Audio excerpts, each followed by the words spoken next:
مجھے باضابطہ طور پر ظاہر ہے اگر کتاب ملتی ہے ایک آدھ دن قبل تو میں اس پہ گفتگو کرتا.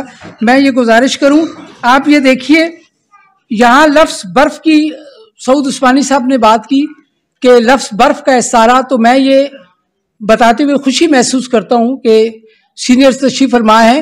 لفظ یہ جو برف ہے اس کا استعارہ جو بہت عمدگی کے ساتھ جن شعراء کے ہاں آیا ہے، جو ان کے قریبی معاصر شعراء ہیں، ان میں برف کا روگ ایک شعری مجموعہ حفیظ جوہر صاحب کا تھا، کچھ عرصہ قبل ان کا انتقال ہوا برطانیہ میں، بہت ہی عمدہ شاعر. ان کا ایک شعر آپ کی سماعتوں کی نظر ہے کہ وہ جس کی سخاوت کے نہیں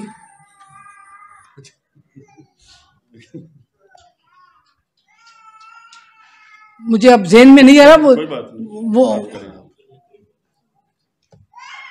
چلیں ابھی ذہن میں آتا ہے تو میں برف کا روگ ان کا شعری مجموعہ ہے اور لفظ برف کا استعمال ان کی تقریباً ہر دوسری غزل میں موجود ہے. اسی طرح کڑی دھوپ کا مسافر عابد ودود، ان کا تعلق بھی بریڈ فورڈ سے ہے، ان کے یہاں بھی برف کا استعمال اور برف کے شعر بہت زیادہ آئے ہیں.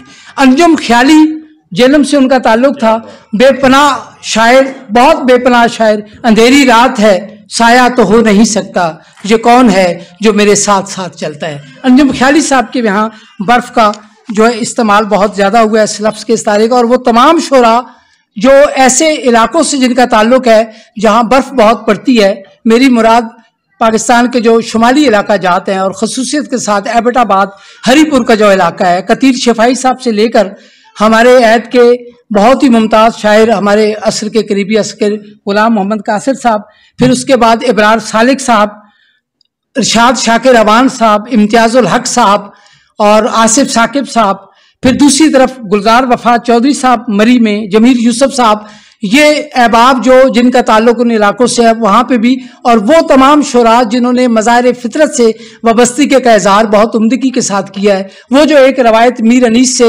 ہوتی ہوئی نذیر اکبر آبادی سے مجید امجد تک آتی ہے، احسان دانش، علامہ اقبال، اور پھر اس کے بعد یہاں ہمارے عہد کے نذیر کیسر صاحب اور غلام حسین ساجد صاحب تک اور حسین مجروح صاحب تک، تو یہ بھی برف کا استعمال بہت عمدگی کے ساتھ ہوا. مگر اس استعارے کے علاوہ ان کے یہاں خمریاتی رویوں کا بھی کہیں کہیں وہ جو ایک خمریاتی رنگ ہے وہ بھی ہے. مجھے اچانک جو صفحہ ایک آیا اس میں جو شعر اچھے لگے، میں یہ سمجھتا ہوں کہ یہ ان کی جو کتاب ہے اس میں یہ جو غزل ہے اس میں جو شعر ہیں یہ نمائندہ شعر ہیں. اور ذرا سماعت کی، یا تعلق کی سرے سے نہ بنایا جائے، یا تعلق کی سرے سے نہ بنایا جائے، یا محبت کا ہر ایک ناز اٹھایا جائے. اور شعر دیکھیے کہ صبح کی شوق کرن آنکھ میں رقصاں ہے ابھی، صبح کی شوق کرن آنکھ میں رقصاں ہے ابھی، سو ابھی شام کا گھونگٹ نہ اٹھایا جائے. اور خاموشی اپنے تائیں ایک زباں ہوتی ہے، خاموشی اپنے تائیں ایک زباں ہوتی ہے، کیا ضروری ہے فلک سر پہ اٹھایا جائے. اور آپ یہ شعر دیکھیے، بہت عمدہ شعر کہ کیوں نہ تصویر کی آنکھوں پہ بنا کر آنسو، بہت ہی عمدہ. اب اس میں تمثال نگاری دیکھیے اور کیسا حسن ہے، ایک پوری ڈرامائی کیفیت ہے. ایک جو ایک پیکرزم کی جو تحریک آئی ہمارے، اس سے یہ متاثر ہوئے اور کس طرح کا شعر نکلا. کیوں نہ تصویر کی آنکھوں پہ بنا کر آنسو، درد کو ضبط سے آزاد کرایا جائے، درد کو ضبط سے آزاد. آپ اندازہ فرمائیے کہ درد کو اس کیفیت سے دیکھنا اور درد کی یہ کیفیت جو ہے وہ شعر میں. تو میں سمجھتا ہوں کہ جو شاعر اس طرح کے شعر اپنی غزل میں دیتا ہے، اور کہا عموماً یہ جاتا ہے کہ کسی غزل کی کتاب کا خاص طور پہ اس کی اشاعت کا جواز، اگر اس میں ایک دو شعر بھی ایسے برآمد ہو جاتے ہیں، اس میں نکل آتے ہیں کہ جو واقعتاً اس کا جواز پیدا کرتے ہیں، تو کتاب کا جواز ہو جاتا ہے. اور یہاں میں سمجھتا ہوں یہ غزل کی کتاب ہو اور اس میں کوئی بھی کتاب پہلی اس لیے نہیں ہوتی کہ وہ کہتے ہیں، منیر نیازی مرحوم نے فرمایا تھا کہ پہلی محبت ہی آخری تھی. یہ وہ محبت ہے جو کبھی آخری نہیں ہوتی، اور اس کا نقش ثانی یقیناً اس سے بہتر ہوگا. میں بارے دیگر بہت مبارکباد پیش کرتا ہوں، خاص طور پہ آج کے جو میزبان ہیں جنہوں نے کتاب کے اشاعتی ادارہ انہیں بھی، اور اپنے سامنے اپنے کچھ احباب کو، ممتاز راشد صاحب کو میں نے کل بھی عرض کیا تھا کہ دوحہ میں سب سے پہلے جب 2003 کے ایک عالمی سیمینار میں ان سے ملاقات ہوئی، اس کے بعد ہم ان کے اندر کے انسان دوستی سے ہم نے جو حظ اٹھایا وہ آج بھی قائم و دائم ہے. عباس مرزا صاحب بھی بالکل